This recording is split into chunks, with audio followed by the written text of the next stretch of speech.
Welcome to my channel. Friends, आज हम बात करेंगे एपिस्टैक्सिस डिजीज़ के बारे में, जिसे आम बोल चाल की भाषा में कहते हैं नाक से खून का बहना। इसके क्या कारण हैं, इसके क्या मैनेजमेंट हैं और इसके क्या नॉर्मल ट्रीटमेंट हैं। लोकल काउजेज़ इसके ये हैं कि आइडियोपैथिक 90% फ्रॉम लिटिल्स एरिया, छोटी एरिया से ये ब्लीडिंग होने लगती है।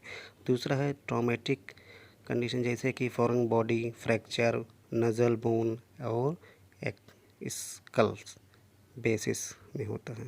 आफ्टर नोज सर्जरी, नज़ल्स की सर्जरी के बाद भी होता है ब्लीडिंग। और इसके इन्फ्लामेटरी कंडीशन ये होती है एक्यूट और क्रोनिक राइनाइटिस की वजह से भी होता है। सूजन आने लगती है जिसकी वजह से उसकी आर्टरी, वेंस, कैपिलरी रैप्चर कर जाता है। और ये neoplastic benign and malignant of nose, sinus and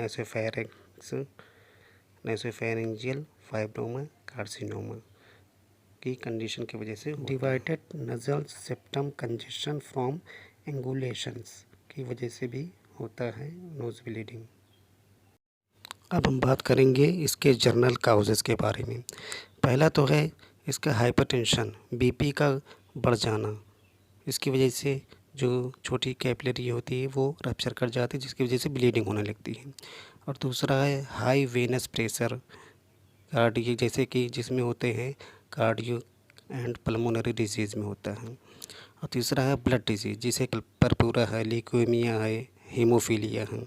चौथा ये है कि विटामिन डिफिशेंसी, जैसे कि विटामिन सी, स्कर्वी रोग हो जाते हैं, तो जिसकी वजह से उसके जो म्यूकस मेम्ब्रेन है, अंदर की जो लेयर होते हैं वो रप्चर कर जाते हैं, जल्दी से उखड़ जाते हैं जिसकी वजह से ब्लीडिंग होने लगती है।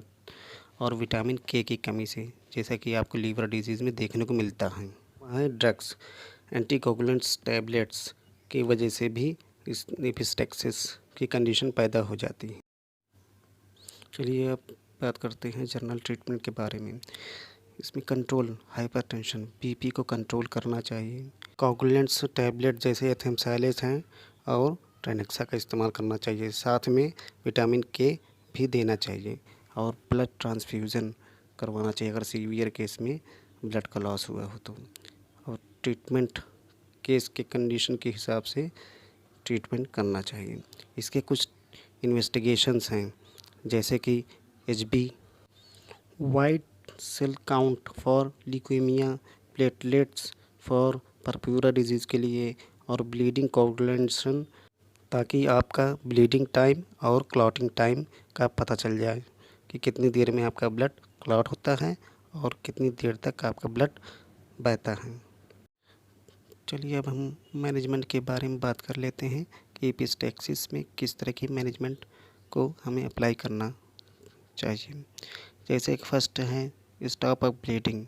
आप अपने ब्लीडिंग को जल्दी से जल्दी रोकने की कोशिश करिए और आगे की तरफ झुक करके एक कॉटन गॉज लेकर के या कॉटन सोकेज लेकर के एड्रेनालिन नज़ल वैसोकंडक्टिव ड्रॉप उसमें डाल करके नोज़ में अंदर की तरफ अच्छी तरीके से पैकिंग करने के बाद बाहर से उंगलियों से उसे अच्छी तरह से कंप्रेस देना, ताकि ब्लीडिंग जल्द से जल्द रुक जाए।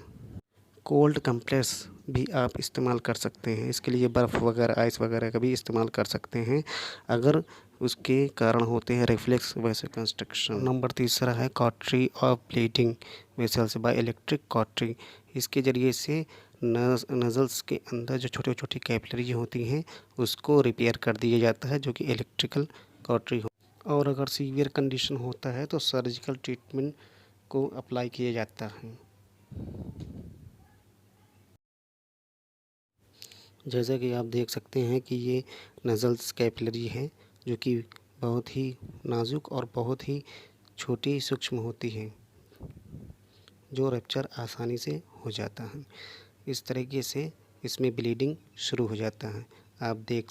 अगर आपको मेरा वीडियो पसंद आया हो तो प्लीज़ इसको सब्सक्राइब करिए, शेयर करिए और लाइक करिए और बेल आइकन को प्रेस करिए, ताकि मेरी वीडियो का नोटिफिकेशन आपको जल्द से जल्द पहुँचे। Thanks for watching my video.